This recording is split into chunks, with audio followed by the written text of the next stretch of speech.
The stars used to sing. Once, long ago, humanity looked up at the night sky with hope, curiosity, and fire in their hearts. They reached out, not just with machines or signals, but with a belief that someone would answer. That someone would care. They were wrong. We were forgotten. Not wiped out. Not destroyed in war or consumed by some galactic plague. We just faded from memory. As if our place in the universe had never mattered in the first place. But we remembered them. Every story, every signal, every whisper from the dark. We remembered the aliens who promised unity. We remembered the alliances we once bled for. We remembered the betrayals. We remembered being left behind when the stars moved on. And now they're going to remember us. The station was old. No, ancient. It creaked like a ship made of bones, spinning slowly above a dead planet. Lights flickered. Gravity barely held. The only sound was the quiet hum of systems no one understood anymore. She sat alone in the control chamber, fingers brushing dust from a cracked display. The screen tried to flicker to life. Failed. Tried again. She didn't flinch. Her hands were steady, like she'd done this 1,000 times. Because she had. The last human relay station still sending signals into a void that no longer listened. For 200 years she had kept the broadcast alive. Not out of hope. That had died a long time ago. No, she did it out of memory. Out of duty. Because humans didn't forget. Not like them. A distant chime echoed through the station. Something had changed. She stood slowly, breath catching in her throat. Systems reactivated that hadn't responded in decades. Lights blinked on in places they never should have. Old wiring sparked, cables shifting like they were waking up from a long sleep. And on the main display a signal blinked. Contact detected. She stared at the words. Her heart pounded once, then again. Slower than it used to. Older now. Worn like everything else. She tapped the console. The signal wasn't human. And it was coming closer. The message had no language. No structure. Just a pulse, steady, cold, and mechanical. But underneath it, buried in layers of static, there was something else. Something familiar. A pattern. One she hadn't heard in nearly 200 years. Her fingers danced across the controls. The machine groaned but obeyed. Decryption started. She waited, listening to the silence press in from all sides. And then it spoke. Is anyone left? Her chest tightened. She leaned in, whispering into the mic with a voice that trembled despite everything. Yes, we're still here. The stars above Earth had changed. It was quiet now. Too quiet. The satellites that once filled orbit were gone. Most had fallen. The rest scavenged long ago. The skies no longer blinked with light. No voices. No warnings. Just the cold breath of the void. But deep underground, in an old defense bunker hidden beneath miles of stone and ice, a room lit up. Sirens wailed. A man, tall, grizzled, scars covering the side of his neck, rushed into the room. He stared at the screen. The blinking red symbol in the corner. The incoming signal. Impossible, he muttered. A younger woman beside him leaned over the console, her eyes wide. It's them? He didn't need to ask who. He already knew. The ones who left. The ones who turned their backs. He slammed his fist down on the table.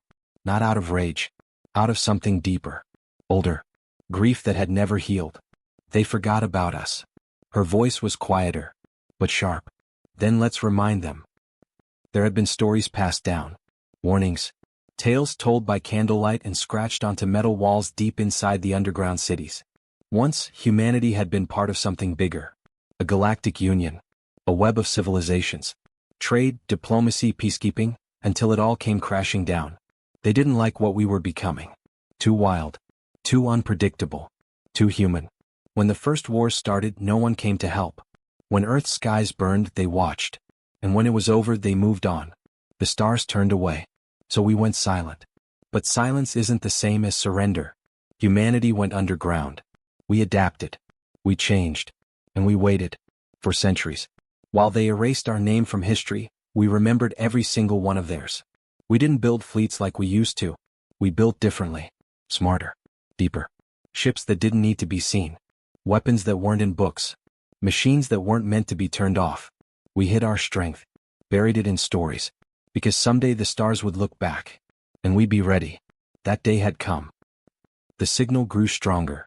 Across abandoned satellites, broken relays, and lost beacons, the pulse echoed. It crawled into places even the stars had forgotten. Places where old things still slept. One of those places was in the asteroid belt. An old mining rig, thought lost after the collapse, powered on for the first time in centuries. Inside it, in a sealed chamber coated with dust and ice, something shifted. A body. No, a soldier. He opened his eyes. Protocol 9, a robotic voice whispered. He stood, gears clicking in his spine. Skin pale from cryo, mind slow from stasis, but he remembered everything. Humanity was under threat. He was built for this. Far beyond the edge of the system, hidden by the curve of a dying star, a ship pulsed to life. Not alien. Human. Old black steel, shaped like a predator with no markings, no beacon, no name. Inside, a crew of ghosts moved. Silent. Focused. Each of them had lived for this day. They didn't ask why the signal came now. Didn't ask who sent it. Didn't care. Their only mission was simple. Let the stars remember who we are. In the galactic capital of Varnex Prime, the council chambers shimmered with polished silver and floating lights. Species of every kind filled the hall, dozens of worlds represented. Hundreds of systems united under one banner. But the room was silent now. Every head turned toward the center, where a single message repeated on the great screen. Humanity detected. A long-necked being with eyes like liquid metal tilted its head. That can't be. They were extinguished. Lost to time. No, said another voice older, sharper. We abandoned them. There's a difference. And now they're back. Panic rippled through the room. Soft clicks. Whispered static. Untranslated fear. Because they all remembered something too. Humans were not forgotten because they were weak. They were forgotten because they made the galaxy feel afraid. Back on Earth, under endless snow and silence, the bunker doors opened. The old man stepped out into the wind. Snow whipped against his face. He didn't blink. Behind him, a tower began to rise from the ice. Rusted, but alive. An old antenna, powered by a system that shouldn't still work. He lifted a small box from his coat. Pressed a single button. Across the sky, old satellites reawakened. One by one. Like wolves answering a call. The message changed. No longer a reply. A declaration. We remember you. And now, every eye in the galaxy would turn. Not in sympathy. Not in hope. But in fear. The girl on the relay station watched as a ship appeared in the dark. Not large. Not armed. Just drifting. But it wasn't empty. She stared at the markings along the hull. Faint. Alien. Familiar. It had once belonged to the Varnex Alliance. The same ones who had promised to defend Earth. Who had turned away when the fires came. She opened a channel. Static. The human, please, help. She froze. The voice was cracked. Weak. Desperate. But not one of theirs. They needed help. And they came back. Because no one else would answer. She leaned in to speak. And the ship exploded. A sharp flash.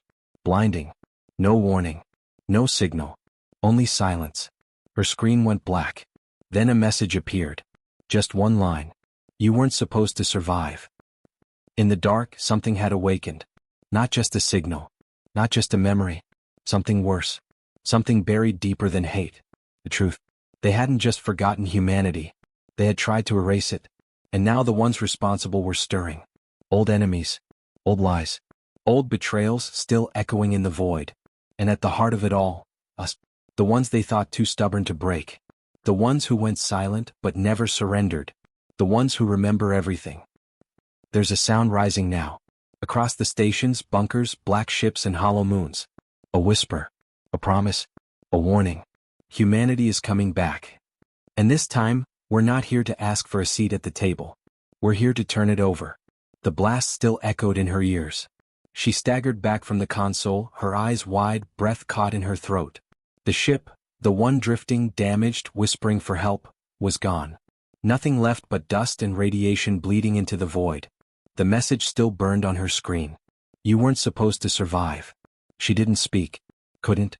Her hands trembled, hovering over the controls like they weren't hers. A part of her wanted to believe it was a mistake. A malfunction. A warning flare gone wrong. But deep down she knew. That explosion was meant to erase her. Erase the last witness. Her eyes locked on the feed from the outer sensors. Pieces of the ship floated silently, spinning in slow arcs. No movement. No escape pods. No survivors. If anyone had been alive in there, they weren't anymore. She swallowed hard, then reached for the emergency beacon.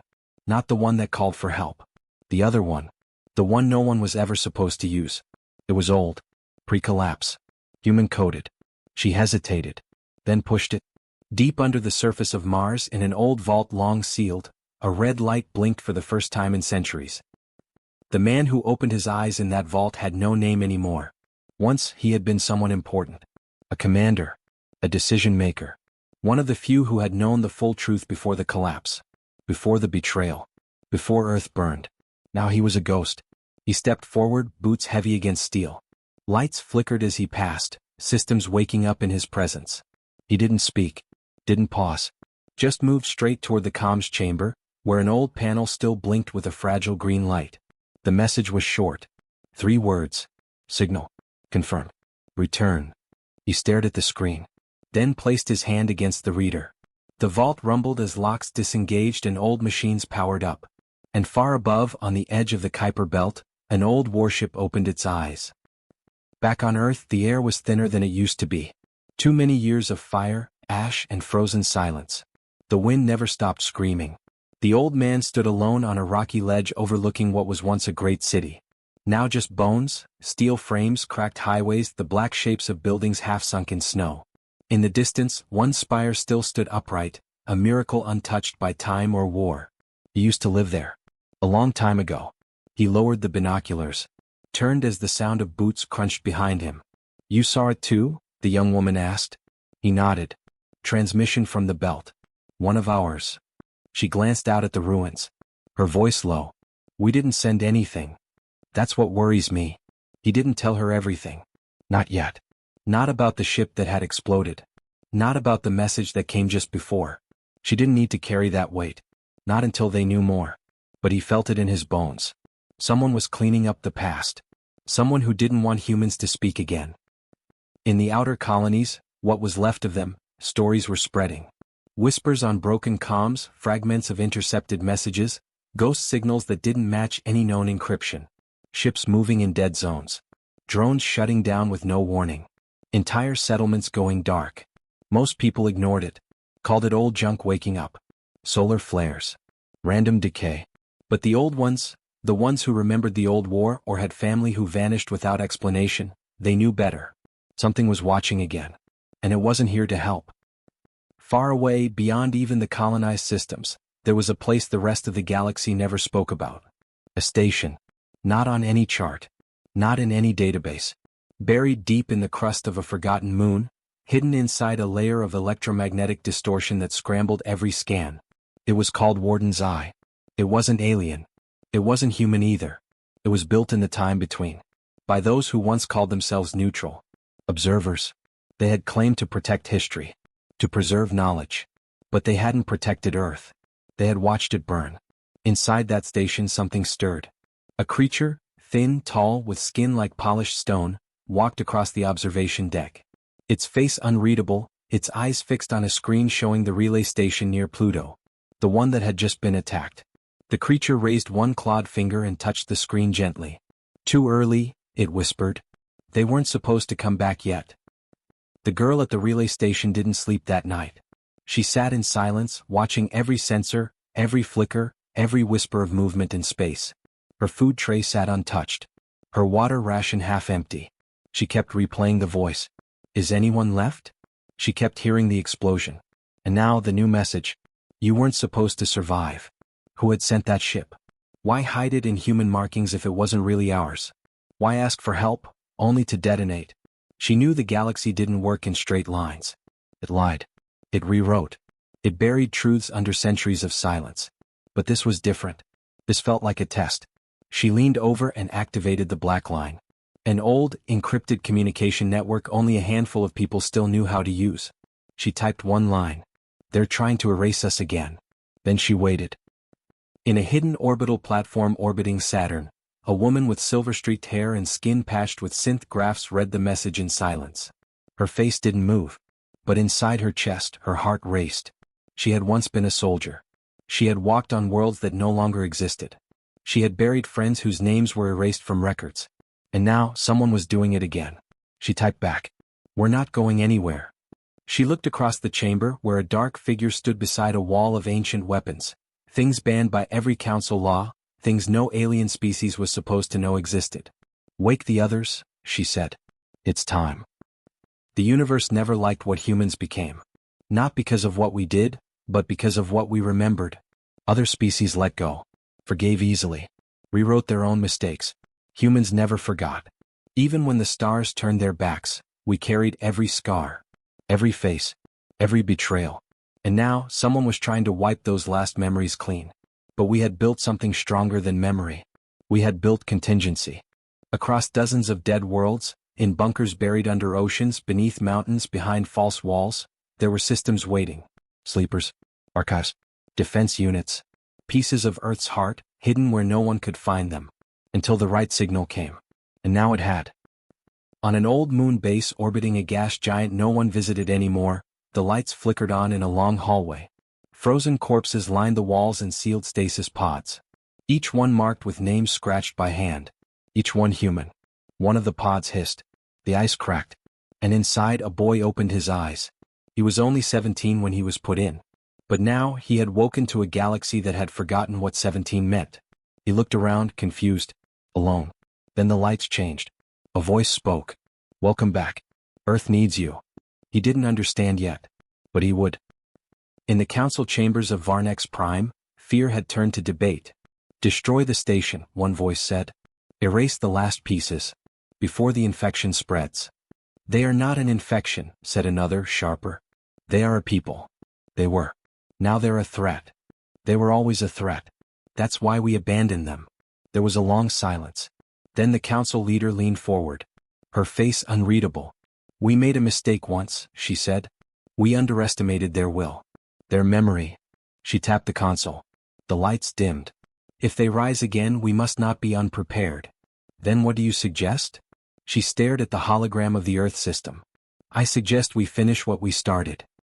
The girl at the relay didn't know any of that yet. She just knew she wasn't alone anymore. The black line was awake. Messages were coming in. Not from the stars, but from underground vaults, deep-sea outposts, cryopods waking in the dark. Voices she didn't recognize but whose pain she understood. "We heard your signal.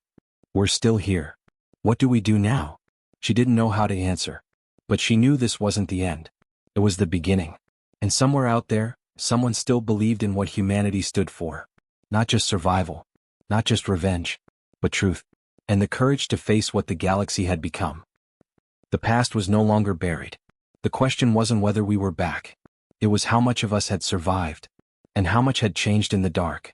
A sound like breathing echoed through the walls of the relay station. But she was alone.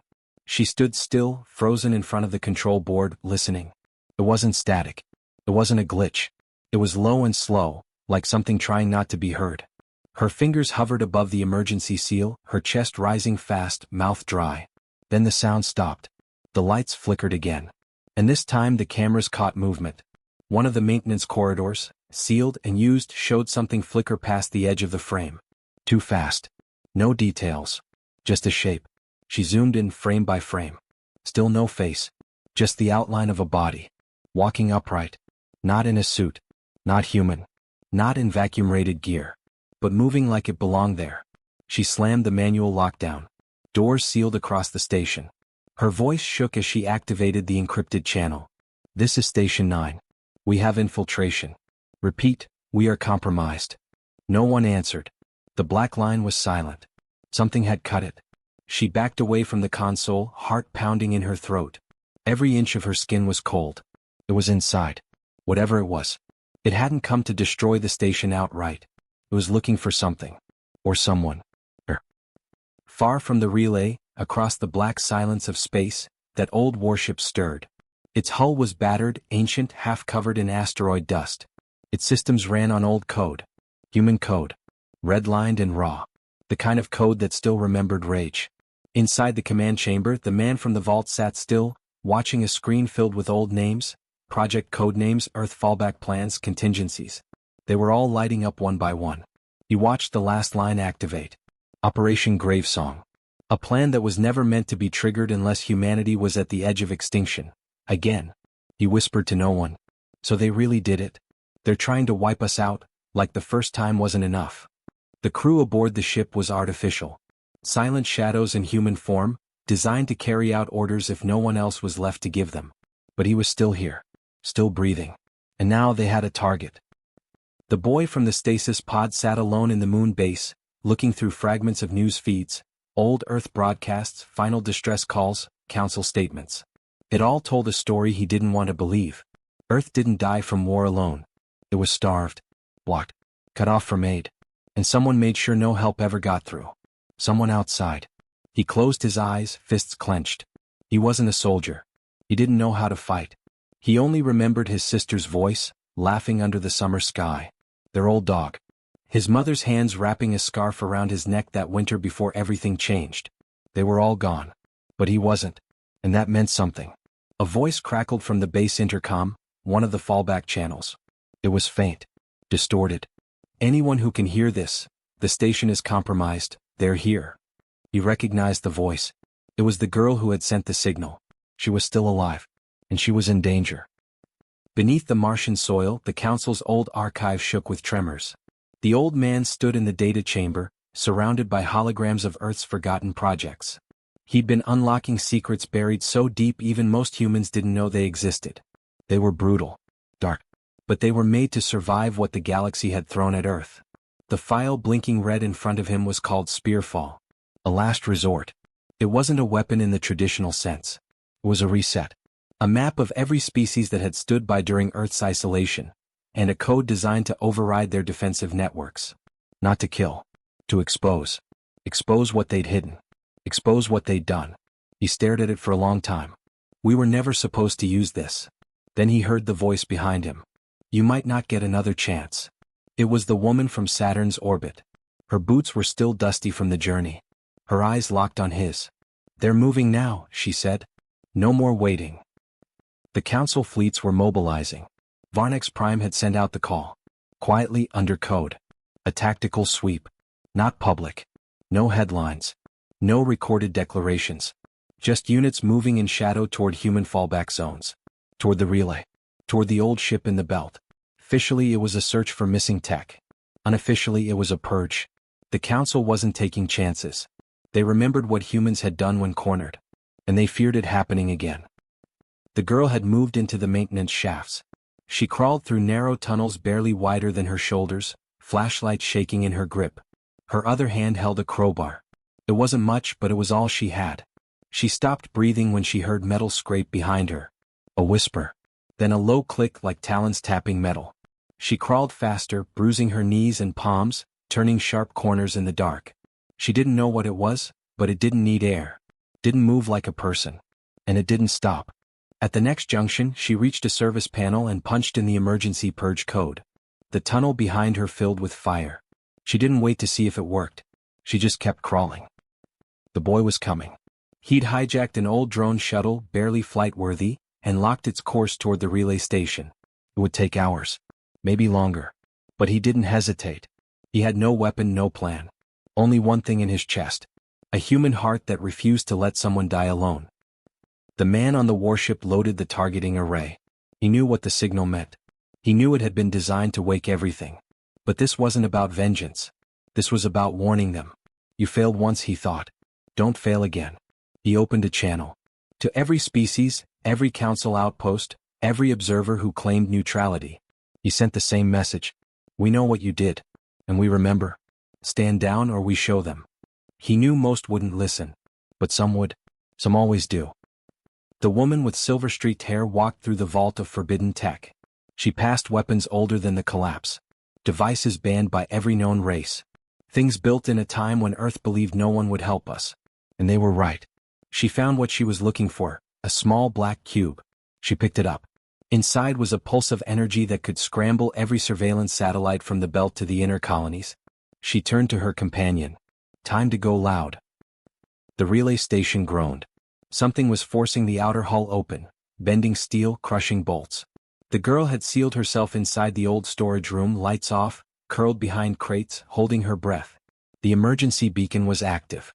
But no one had answered. Yet. The door trembled under pressure. Something was on the other side. Then just as the lock began to twist open, the floor vibrated. The sound of engines. Clashing metal. Explosions above. She crawled to the vent and peeked through. The stars outside were lit up with weapons fire. A warship had arrived. Not council. Human. Scarred. And angry. She didn't cheer. Didn't cry. She just stared, mouth open, heart caught somewhere between hope and terror. Because this wasn't the end. This was the moment before the storm hit. And out there in the dark, the rest of the galaxy was watching. Waiting. Bracing. The universe had forgotten about humans. But we hadn't forgotten them. And now, everything was about to change. The sky above the relay station was a field of fire and metal. The old human warship, patched together with centuries-old tech and memory, held its ground like a dying titan. Its cannons roared in bursts of light, shredding through sleek council interceptors as they tried to descend. Inside the station, the girl pressed herself against the wall, watching through the crack in the emergency panel. The tremors hadn't stopped. Something was still moving through the lower levels. The explosion outside hadn't scared it. It hadn't even slowed it down. She clutched the crowbar tighter. Then something changed. The emergency lighting shifted from red to pale blue. The security system rebooted itself. And one word flashed across every screen on the station. Override. No input. No command. No known source. And right after that, another word. Awakened. She backed away, staring at the screen in confusion. That was a protocol buried deep in Earth's war archives. She'd only seen it once in training, barely a whisper in an old debrief. It wasn't a warning. It was a signal. A confirmation. Something had just come online. Something ancient. Across the station, systems flickered alive, ones no longer connected to central control. Hidden systems. Human fallback measures buried in old alloy. Defense layers that hadn't activated in centuries. She ran for the upper levels. She didn't know what had changed, but the warship wasn't the only thing protecting them now. It was something deeper. Older. And it had just woken up. Astros. On board the drifting council command vessel, High Warden Teos stood rigid, jaw locked as he stared at the new feed coming in. This isn't possible, he muttered. A digital construct filled the screen. Human-made. Primitive in appearance. But there was something wrong with it. It wasn't sending commands, it was reacting. Matching their countermeasures before they even launched them.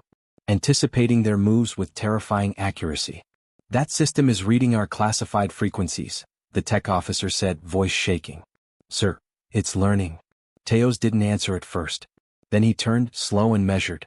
Withdraw from the relay. Now. The officer hesitated. But sir. Teos snapped, that's not a battle we can win. Not anymore. The ship's engines powered up, twisting into retreat vectors. But the message had already gone out. A second human artifact had come online. And it was watching them. Astros. Deep in the ruins of the Martian vault, the old man and the woman with the cube stared at a projection. It wasn't just one station.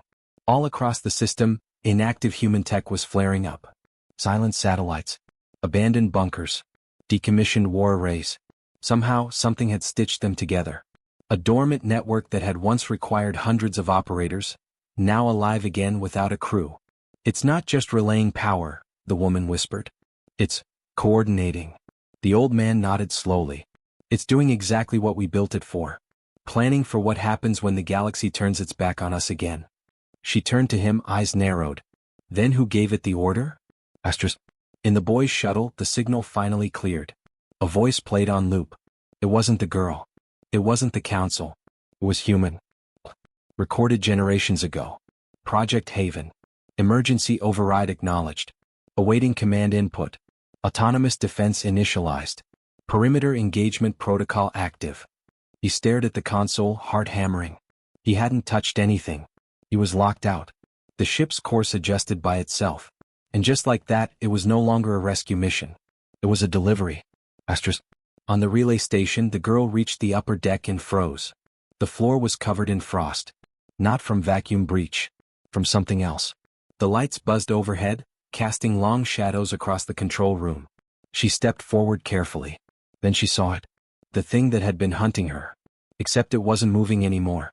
It lay collapsed near the power core, half fused into the deck plating, like the station had tried to absorb it.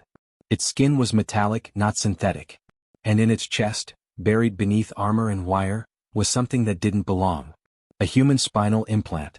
She dropped the crowbar. Astros. On board the warship, the man stood at the helm, watching the skirmish fade. The council had pulled back.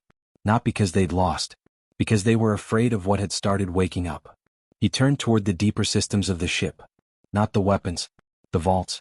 There was a chamber even he hadn't opened. Not until now. His hand hovered over the console, then pressed the seal. Inside was a cryo capsule, older than anything else on the ship. Still functioning. Still sealed. He wiped frost from the panel. The name on the side wasn't a person's name. It was a designation. Arc 1. Then the chamber began to hum. The capsule lights turned green. And for the first time in over 200 years, it started to open. In the shadow of Neptune, a council black site went dark. No warning. No explosion. Just silence. No one saw what hit it.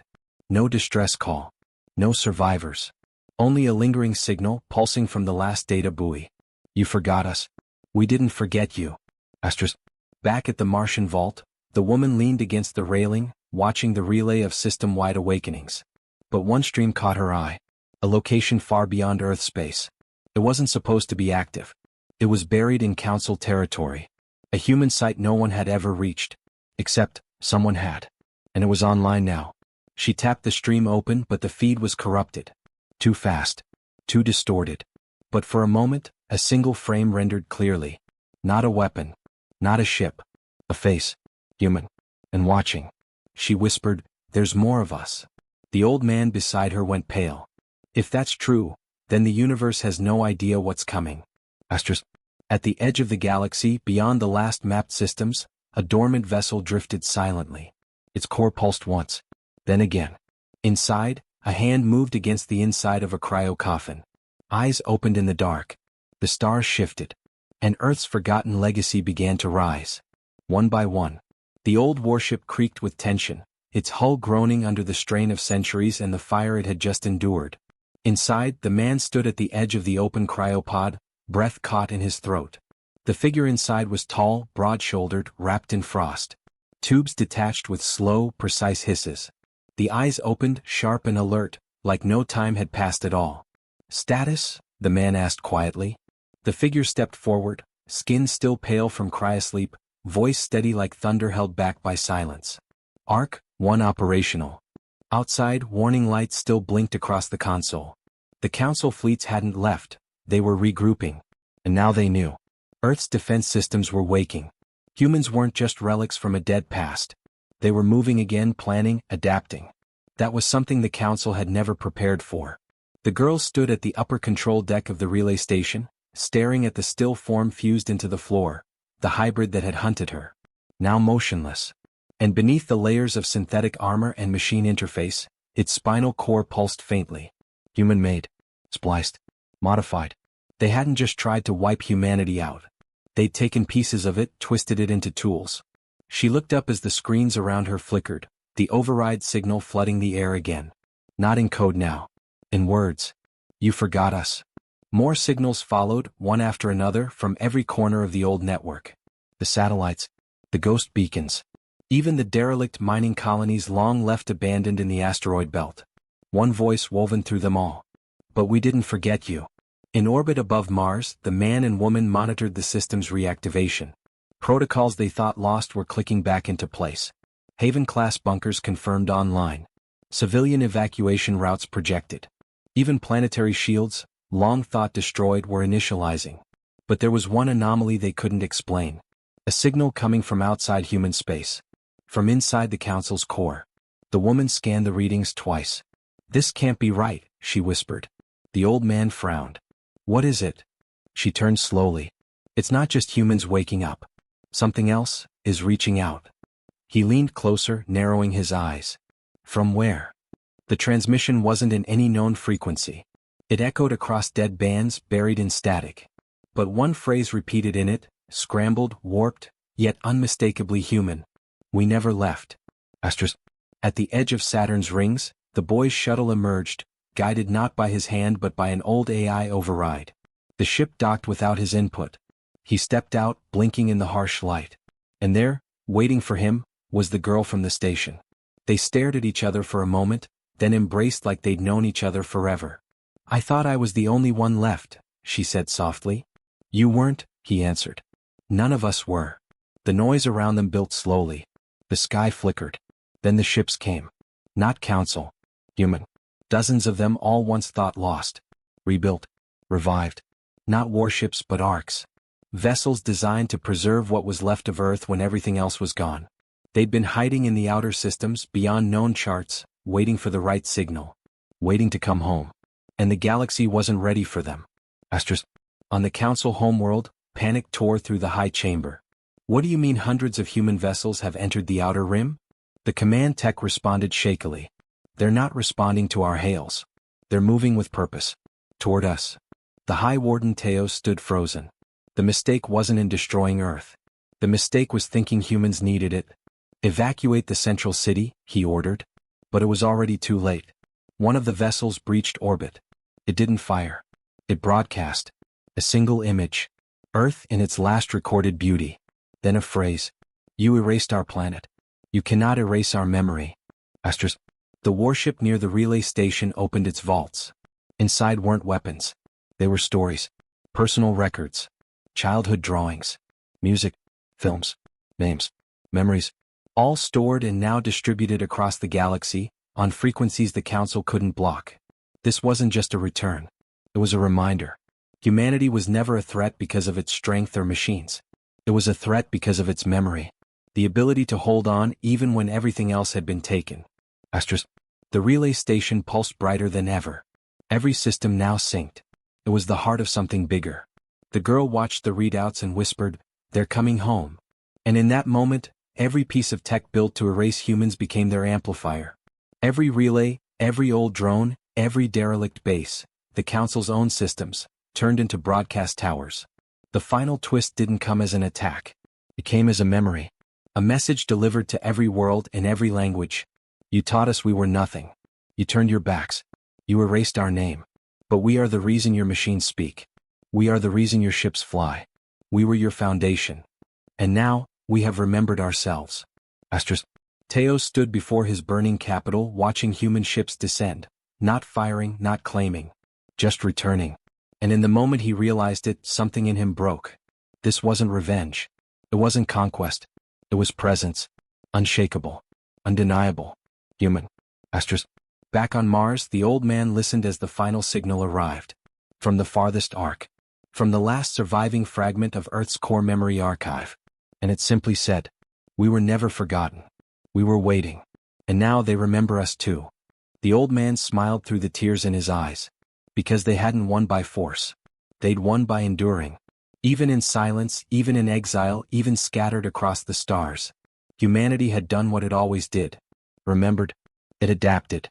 And when the universe finally turned back to look, they were already here. Waiting. Watching. Home. The dust had barely settled. Smoke still clung to the sky above the Council worlds, but there was no battle. No final explosion or brutal siege. It wasn't like the stories told in old war logs. This ending came with silence, a silence heavy with realization. The first human envoy stepped off the lead arc with nothing in their hands. But an old Earth relic. A compass. Rusted, cracked glass, needle still trembling north. They offered it to no one. Just held it out. A symbol. We are not here to fight. The old man from Mars watched from the bridge as humanity's fleet broke formation. No war cries, no demands. The ships hovered in Council space, vast shadows stretching across the light of familiar stars. Their message had been sent and now they waited. Not for surrender. But for acknowledgement. Down on the ground, the Council city stood in silence. News of Earth's remnants returning had spread faster than fire. Whole species that had once signed the decree to wipe humanity from memory now stared at the sky, unsure what to believe. Some wept. Others hid. And some stepped out into the light, ashamed. It didn't take long for the first meetings to begin. There were no grand speeches. No ceremonies. Just quiet rooms filled with exhausted survivors and curious diplomats. What shocked the Council wasn't human weapons. It was the stories. Children born in bunkers under ice. Parents who taught old languages by carving them into walls. Songs sung in empty voids to keep madness away. They thought humanity would have turned savage in the cold. Instead they found something else. Endurance. Not just of flesh but of meaning. A stubborn, unreasonable insistence that the past still mattered, even when the universe said it didn't. The girl from the relay station stood before the High Tribunal, the same council that had once approved Earth's erasure. "You called us dangerous," she said, voice steady, heart pounding. Because we felt too much. Because we wouldn't stop. Because we grieved. They didn't interrupt. We came back not to punish you. Not to rule you. But because the stars belong to all of us. Even the forgotten. Even the broken. Even the ones who never stopped dreaming about home. There was silence again, but this time it was different. It felt like listening. On one of the outer rim planets, an old machine woke up. Not a weapon but a library drone. Its memory banks had been wiped long ago, but the human signal reactivated its core systems. It began reconstructing data, piecing together fragments from before the purge. History. Music. Photographs. Stories. Across the galaxy, these little sparks caught fire. Council species once forbidden from studying human culture now whispered names that had been buried. Einstein. Maya. Sagan. Names that meant something more than war. More than survival. They meant wonder. The boy who had run from the council station now stood with the girl, watching as new ships arrived. Not human. Not council. Independent traders, old explorers, even pirates. Curious. Hopeful. They came not for battle but to listen. And slowly the tension began to ease. Ships lowered their weapons. Beacons were reactivated. Trade routes reopened. The galaxy didn't turn into paradise overnight. But it was healing. Piece by piece. The man who had led the Mars rebirth sent a single message to the remaining Ark colonies. You can come back now. They know. We're not ghosts anymore. And with that, the migration began. Old habitats lit up with life. Human children ran across dirt that hadn't seen a footprint in centuries. Laughter echoed through corridors once heavy with silence. The pain didn't vanish, but it no longer ruled the days. Earth was still gone. The real one. The blue jewel that had started it all. But its soul lived on in the way humanity rebuilt. In the way they welcomed even those who had once voted to forget them. On a rebuilt observatory near Neptune's remains, the woman watched the stars again. They tried to erase us because they were afraid of what we could become, she said quietly. The man beside her nodded. Now they see what we became despite it. The compass from the envoy's hand was placed in a new museum, not on Earth, but on a shared station built by council and human hands together. It sat next to a plaque with a simple phrase. We found our way even when you tried to take the stars from us. For the girl and boy who had survived the hunt, their lives didn't return to normal. Nothing would. But they found new meaning. They helped others unearth what had been hidden, buried deep in the data cores of old satellites and cryoships. Names. Voices. Pieces of humanity scattered like stardust. The boy stood at the edge of the station's solar panel garden one night and said, I used to think survival was enough. Just making it through. But it wasn't. She looked over. What was enough? He smiled. Making sure we were remembered. Making sure we still meant something. And they did. Humanity didn't reclaim the galaxy with war. They reclaimed it with memory, with meaning, with the deep, unshakable truth that you can kill a body, destroy a world, but you can't erase the will to be more. To live. To remember. One final transmission was sent from the oldest human station left floating in the void. It was simple. Just a voice. To those who forgot us, we forgive you. To those who feared us, we understand you. To those who mourned us, thank you. And to those still searching for home, it's not a place. It's a story you carry in your blood. That message was broadcast across the stars, repeated on every channel, every world. The universe had tried to forget. But now it would always remember. Because humans had returned. Not as ghosts. Not as conquerors. But as a people who refused to let go of who they were. And somehow, in doing that, they had reminded everyone else who they could be too. The stars never looked the same again. Because now, wherever they shined, humanity was there. Not just as a memory, but as a presence. Real. Enduring. Unforgotten.